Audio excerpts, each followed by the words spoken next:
पतरा तुती हुई है। ट्रेन को रोक दो, ट्रेन में बहुत सारे लोग हैं, सब मर जाएंगे।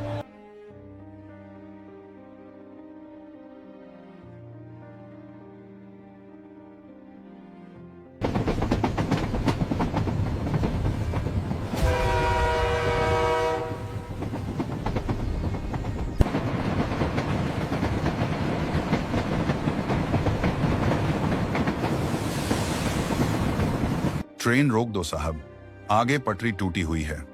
गरीब बच्ची की यह चीख पूरे स्टेशन पर फैल चुकी थी, लेकिन वहां मौजूद लोग और रेलवे कर्मचारी उसका मजाक उड़ाने लगते हैं।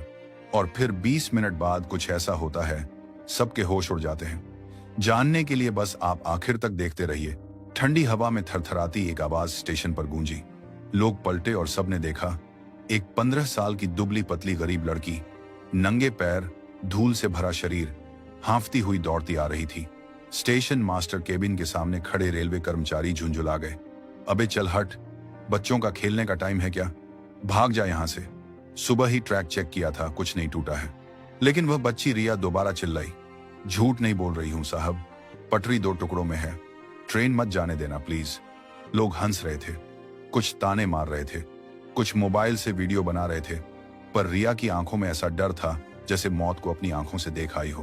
पूरी कहानी जानने के लिए वीडियो को आखिरी सेकंड तक जरूर देखें। लेकिन उससे पहले वीडियो को लाइक करें, एसके स्टोरीज चैनल को सब्सक्राइब करें और कमेंट में अपना और अपने शहर का नाम जरूर लिखें।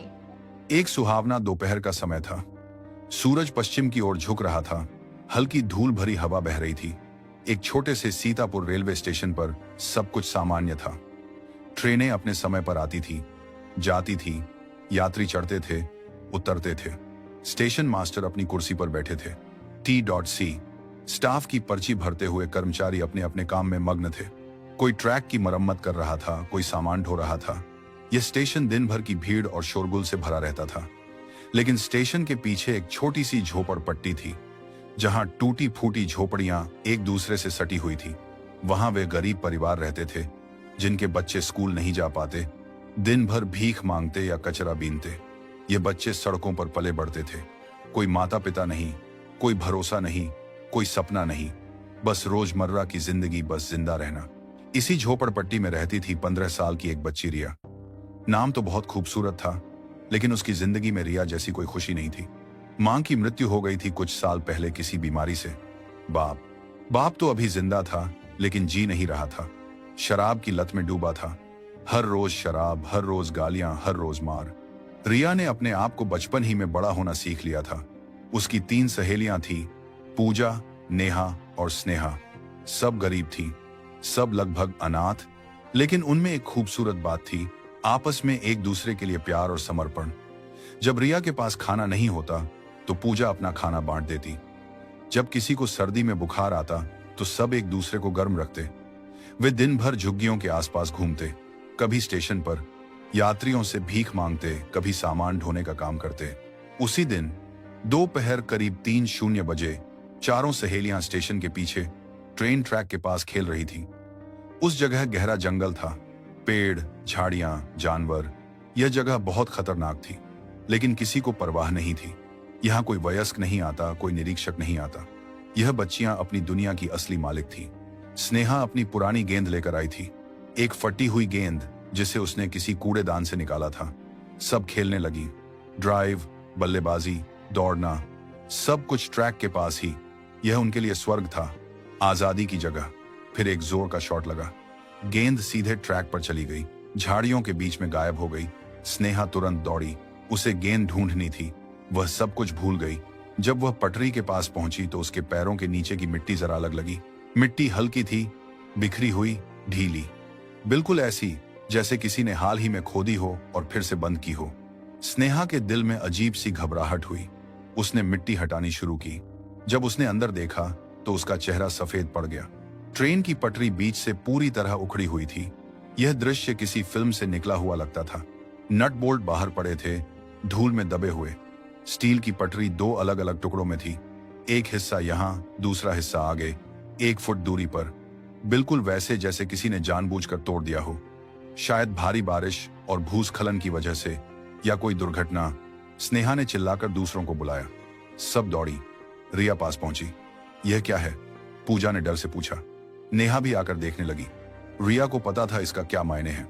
स्टेशन पर हर रोज बैठने से, ट्रेन आने जाने की आवाज सुनने से, अलग अलग ट्रेनों का नाम और समय सीखने से 3 बजे वाली पश्चिम एक्सप्रेस आती है इसी पटरी से। रिया ने धीरे से पर पक्के होकर कहा। सब लड़कियों की सांस रुक गई। सब ने पलट कर रिया की ओर देखा। कितनी देर में? पूजा ने पूछा। रिया ने अपनी पुरानी घड़ी देखी। उस घड़ी को उसने किसी के कूड़ेदान से निकाला था। 2:30। रिया बोली, 30 मिनट में 3:00 बजे की ट्रेन यहां पहुंच जाएगी, पश्चिम एक्सप्रेस। रिया जानती थी इस ट्रेन में कम से कम 1500 यात्री होते हैं।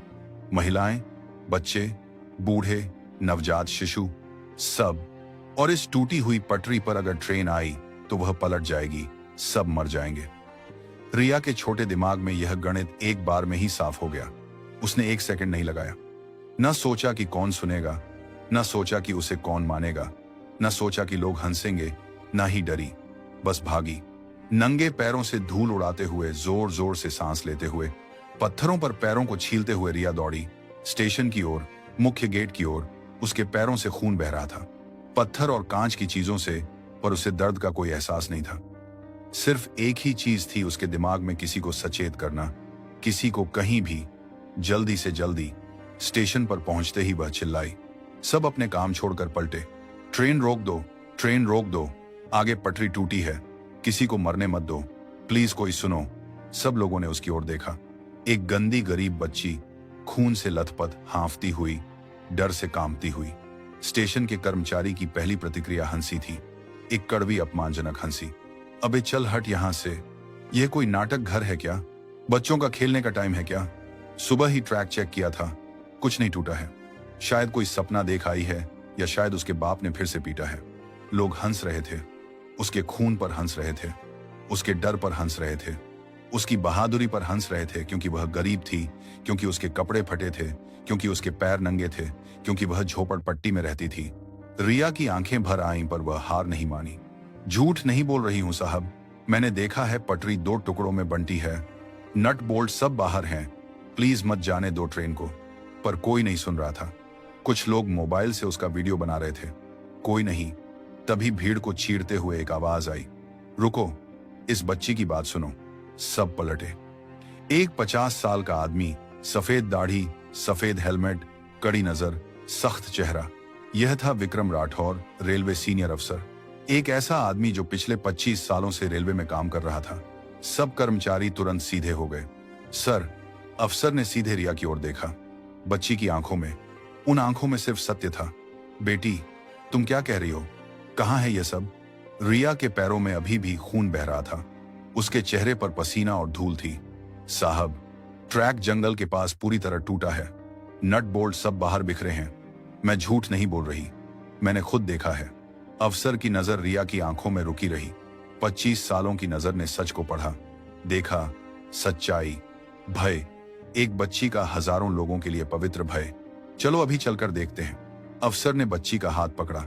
कर्मचारी, स्टेशन मास्टर सब दौड़ते हुए गए।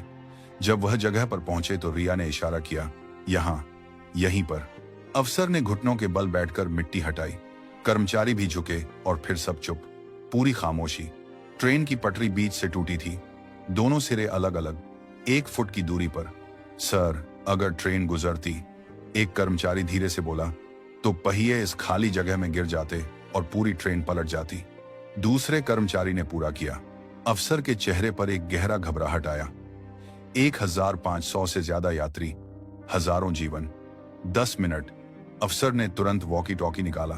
कंट्रोल इमरजेंसी, 4:00 बजे वाली ट्रेन को तुरंत रोको, ट्रैक पूरी तरह टूटा है।